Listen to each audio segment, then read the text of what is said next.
Hi, I'm Mindy Bedrossian. I teach science up at the high school. I became a teacher actually at 42, and my goal at that time was to give a love of science to my students. I had no idea at that time that teaching was so much more than just teaching.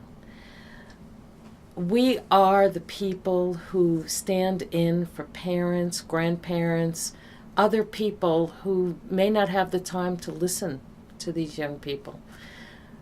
One day I had a girl walk by my desk as kids were coming in. It was very busy, and she walked by very nonchalant, and out of her hand I saw her drop a teeny tiny little piece of paper that was folded up in lots of folds. I figured she didn't really want me to see it or draw attention to it since she didn't. So all during the class, I spent the whole class secretly unfolding this, pretending I was taking attendance, unfolding it a little bit more, looking for a pen on my desk, unfolding it behind a box of tissues a little more. I finally got it read. It was a suicide note.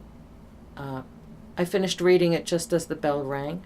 I was able to stop her from leaving my room and stayed with her until help could be brought in. We do hear a lot of things from students. We hear a lot of the terrible things, and we hear a lot of the joys. And it makes it so worthwhile to be there for a young person, to be able to help them and guide them in so many ways, not just give them a love of learning and a love of science, but to also be there for them. I didn't realize that teaching was more than just looking at scientific things like through a microscope. That some of the things the students get is this, what the teacher brings as a person in their lives. And I keep in touch with these students all their years. It's wonderful being a teacher.